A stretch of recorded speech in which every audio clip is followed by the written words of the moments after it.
there's layers to this, right? So on the enterprise side of things, if you're an employer and you're paying employees to wait on hold, which by the way, 13% of the time you are on average, you're spending payroll dollars for consumers to wait for another, your employees to wait for another employee to pick up the phone and engage. And so we like to say, if you're paying staff to wait on hold, stop and hire a robot to wait for them.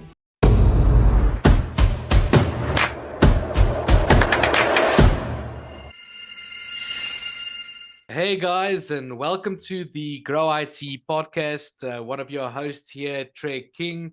And today we are very excited to have our guest, Mr. Eric Brown from InSearchX. And we'll be diving into his story a little bit today and what it is his company does, and as well as some engaging insights into the technology industry.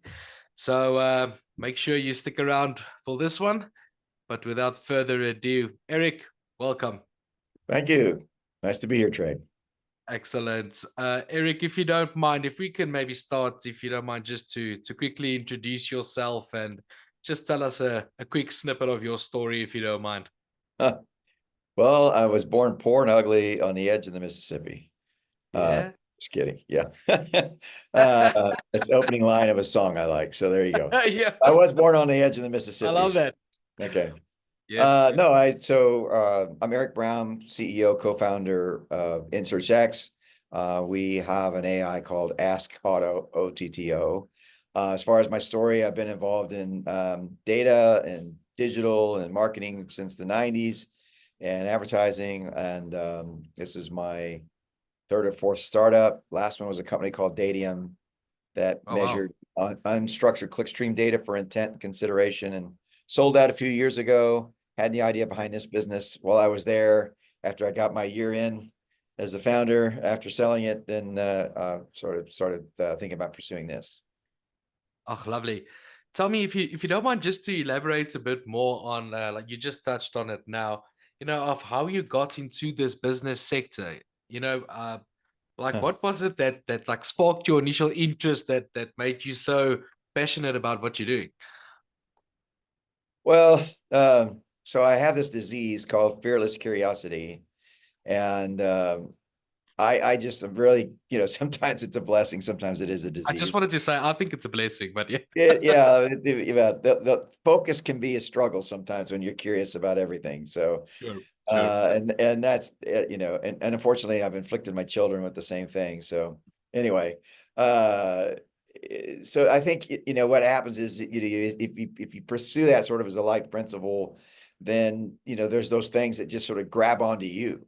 Not Yeah. even much you grabbing onto them, and then you just don't really have a choice. And going way back, I was really into data and targeting and psychographics and demographics, and and then it moved into the internet, and then I said, boy, the internet really creates a whole new ecosystem of curiosity. Yes, yes. Certainly fed the disease, uh, and and then it just kept evolving and evolving, and I guess there's one principle in my curiosity that sort of where it focuses, and that is the path of least resistance. Mm, If you look at pretty much all of history of man, not pretty much, probably all history of man, it's a constant pursuit of humans to find the path of least resistance to happiness.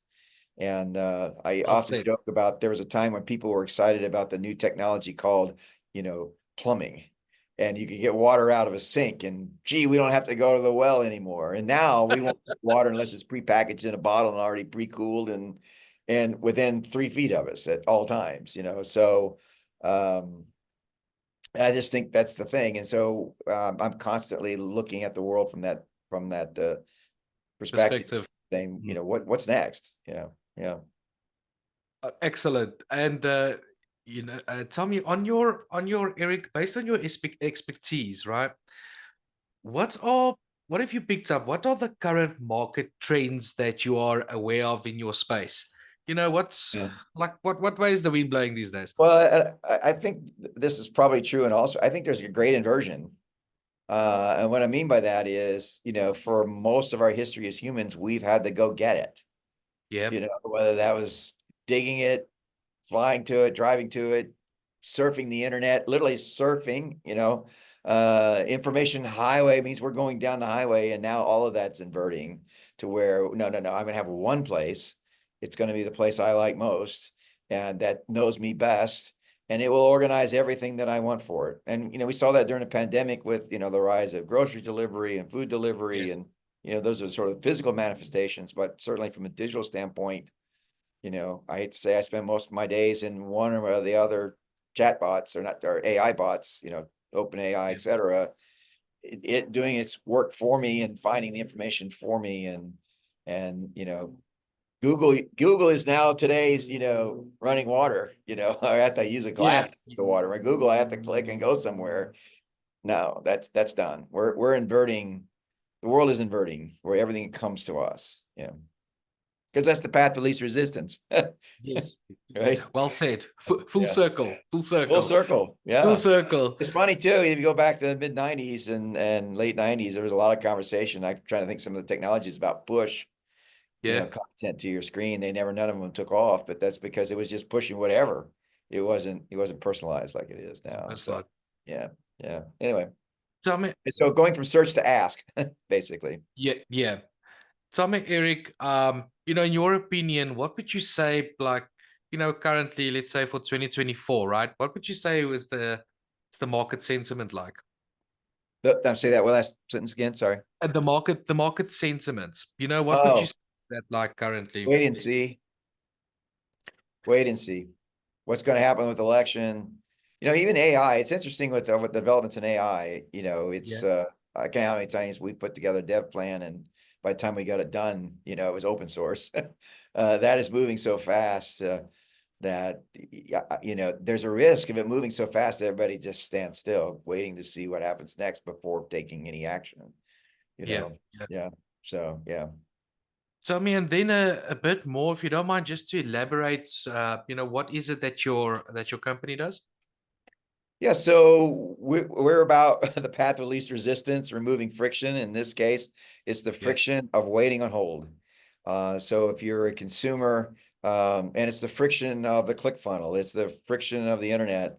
But at the core is a technology where a consumer can just ask Auto to call any company on the planet, and that could be a consumer or an employee, for example, and says, "Gee, mm, have United Healthcare call me." Have American Airlines call me, have the DMV call me, have a Medicare, and the AI will go out as your concierge, go through the prompts, wait for a live person to answer, and then call you and join you into the call. And okay, so we deploy that sort of call to action now is click to be called instead of click to call or click to text, and or text to be called, et cetera. And so we deploy that now, into ads, into content on publisher sites, to QR codes everywhere, where consumer says, I want it to come to me. I don't want to go to them and wait on yeah. them. Right? Come to me, come to me, come to me. And that is ring my phone. I'll talk to you when you call me, but I'm not going to call you and wait, because waiting we don't do anymore. Yeah, yeah. No, you're Well, we quite have right. streaming, but we don't wait for Thursday at 7 p.m. to catch Seinfeld or whatever it was, right? No, we watch it when we want it. Well, I want to talk to you when I want to talk to you, and I don't want to have to call and wait for you to answer, right? Yeah. That's yeah. Go ahead. Sorry. You've touched on it now. Out of the couple of things you mentioned, what you guys do now, if you had to like sum it up, right? What would you say is the most significant value that like your business would bring to another business? You mentioned things like path of least resistance. Is there something that you want to add to that as well from a value perspective? Yeah, I think there's layers to this, right? So on the enterprise side of things, if you're an employer and you're paying employees to wait on hold, which by the way, 13% of the time you are on average, Yeah, you're spending payroll dollars for consumers to wait for another, excuse me, your employees to wait for another employee to pick up the phone and engage. And so we like to say, if you're paying staff to wait on hold, stop and hire a robot to wait for them, and you'll dramatically reduce your payroll costs. And then we like to say, well, take those savings now and invest those in acquiring more customers on the consumer side by removing the friction of them waiting on you to answer the phone, as well as then, extending that capability out into your network of sales and marketing channels. Excellent. And then, a bit more, if we can maybe talk a bit more from a 30,000-foot point of view, as they say, in your opinion, what type of mindset, right? Because obviously you've been a business owner for quite some time.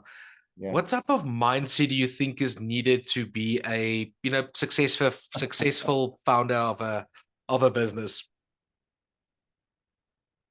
Fearless curiosity and remembering always that silence is golden, so shut up and get rich. That's a bumper sticker right there. Yeah, yeah. Right. I mean, it's a combination of being curious, so you're willing to ask the questions and not afraid to ask questions, not afraid to pick up the phone or hit LinkedIn or whatever and engage in conversation.